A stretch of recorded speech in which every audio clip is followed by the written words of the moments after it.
All right. Hello, everyone. So Kirk Lewis actually is in the building, probably dealing with lots of Detroit's challenges right now. The water department just went on strike. So he's in the building, and he was instrumental to our success.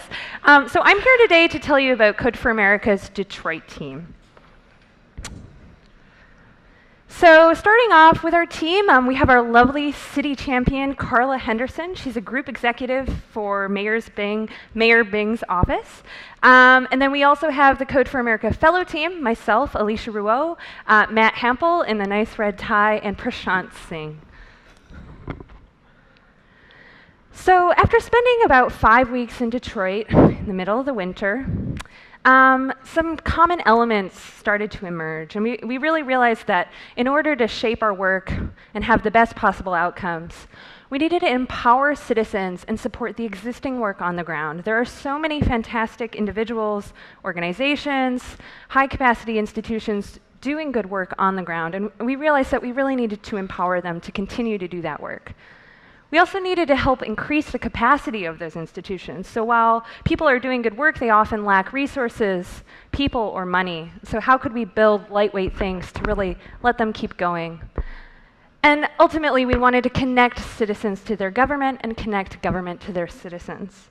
And so I'm going to pass this over to Carla. She's going to tell us a little bit what it was like from the City Hall's point of view. Thank you. So the city of Detroit, we're 139 square miles. Our infrastructure is built for 2 million folks, and 2010 census came in a little over 700,000. And so we have a massive vacant property challenge. Close to 80,000 properties are vacant, and about 35,000 actually need to be demolished. So the mayor, under his leadership, has decided that we need to focus on core city services that actually will address the real reality of our fiscal crisis that we're facing right now in the city of Detroit. So why Detroit? I will tell you, the eyes of the world are on Detroit right now. We get thousands of letters from all over the world, people saying we should take this park and make it a vineyard, that we should take this blighted neighborhood and put a lake there.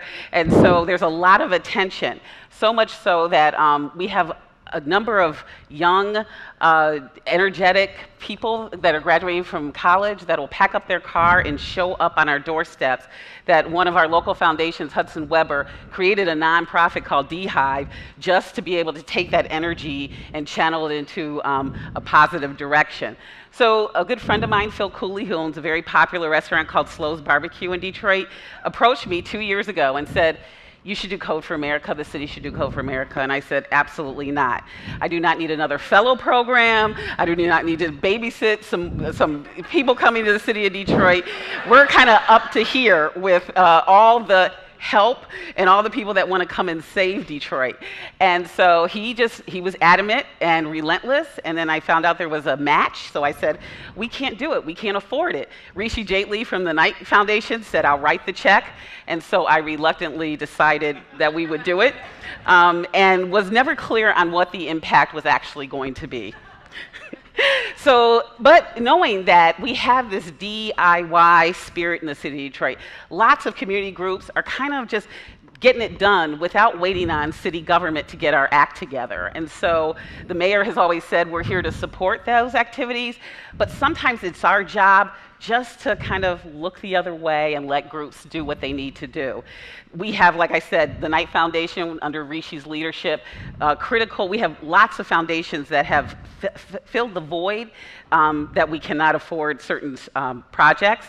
And then we have this huge, because of the auto industry resurgent, Ford and GM are hiring a lot of people for the tech jobs. So I'm going to turn it over to Prashant. I like to call these guys my Codies. So Prashant, you take it away. Thanks, Carla. So we were in Detroit in February, and you know, it's cold and it's snowing. We are out late, and we encounter this young woman waiting at a bus stop. She's waiting alone in the cold, and so we talked to her. And, you know, she's nervous about her job because she, you know, is often late because she can't catch the bus on time, and so she's worried about getting fired from her job. She's worried about, you know, getting home at a reasonable hour. She has to add all this wait time onto her commute, and there's just a lot of uncertainty. And it's a very common story And there are safety issues and all of that. And so we thought, okay, well, what can we do about this? Is there some way we can add some certainty to people's lives there? And so we did two things. We bridged into the city's live tracking data for the buses, and we were able to expose this in a way that developers in Detroit can use this, and they can build interesting and useful apps on top of this that then benefit their neighbors and other Detroiters. And then we acted as one of those developers, and we said, okay, well, we want to reach as many people as possible, as soon as possible, because an API doesn't help this woman waiting at the bus stop. So we built a text messaging service, which the city is calling Text My Bus.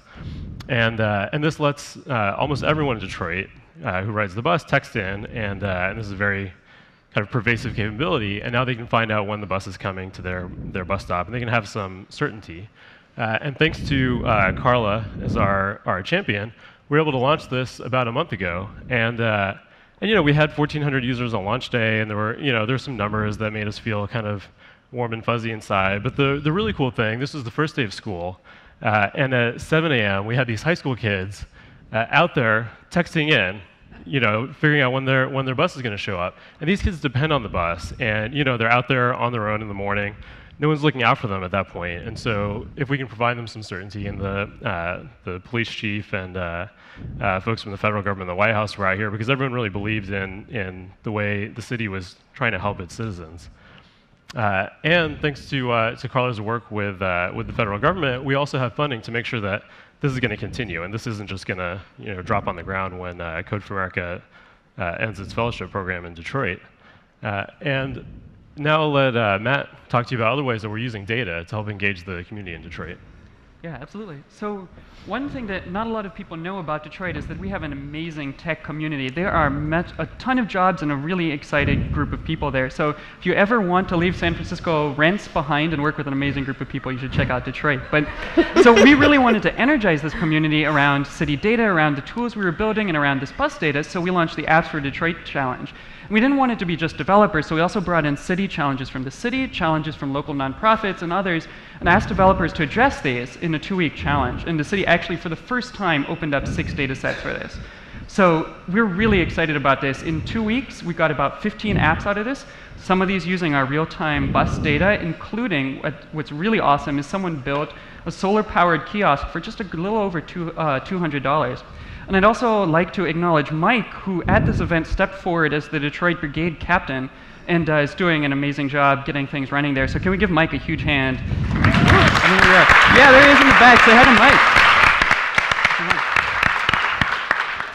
Mike. So I'm going to turn it over to Alicia to talk about another one of our projects that we've used as a community engagement tool in Detroit. Great, thanks, Matt. All right, so next up is our third project, local data.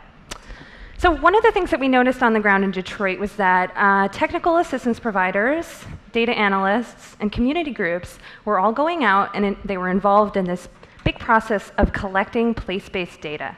And the way that they were doing it was sometimes cumbersome. It was involving volunteers going out in the city, collecting information about individual properties with pen and paper and clipboards. So nonprofits and governments have difficulty using this data because it's often kept in inconsistent formats and Excel sheets. The technical expert will have to literally manually transcribe information from pieces of paper. So we asked ourselves, how can we hack this process, like Dave Eves likes to say? And how can we empower the residents that are already collecting that data to really know how to use it? And so if you check out our website, golocaldata.com, you can learn more about the tool. But to briefly describe it, it's a digital toolkit for place-based data collection and management. And what this involves is a mobile collection tool. So you can go out with your smartphone or a tablet out in the field. You have a map interface and then a list of drop-down questions that you can answer. And each survey that we put into this tool is customized for individual survey needs. We also really care about accessibility, and so we've created a paper-based version of this. And this was a need that we saw from residents in Detroit who maybe were uncomfortable with smartphones or just preferred using pen and paper. And so we made the same version of this on paper, but with optical recognition marks, fill in the blank, kind of like Scantron. And so the data from the paper form goes straight into the same digital database in your browser, and you can manage all your information in one place. So far, we've piloted this tool with 2 groups in Detroit. One did a massive commercial survey of commercial property concentration in Detroit. They did 9,000 parcels in just 6 weeks, which was really great. Vanguard CDC is a smaller organization, and they're currently surveying 1,000 residential homes for vacancy and other conditions. And we're so proud to announce that we are recently a winner of the Night News Challenge data round, and we're going to be able to keep local data going over the next year. So if you're sitting in the audience and you'd like to use local data as a test user, I'd urge you to please get in touch. So in terms of our takeaways, overall, we were connecting people to government. So we didn't just pass data from city government to people, we connected resident-built data to the government.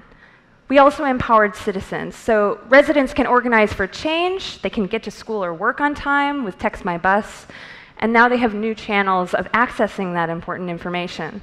And lastly, we supported the work of existing partners on the ground because the work people are doing in Detroit is so powerful, and we just tried to give them a way to amplify that.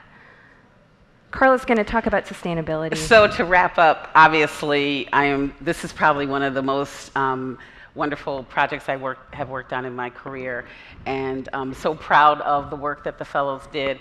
So what we did with Text My Bus is we are one of 6 cities selected by President Obama for Strong Cities, Strong Communities. And so 3 weeks prior to launching Text My Bus, the director of DDOT sent an email and said, I still am not supporting this, we don't have the funding. So it was walking 2 doors down, talking to Portia Roberson, saying, hey, call FTA. They identified $2 million that the city had under a grant program that was funded in 2009 that will support Text My Bus, so that was incredible.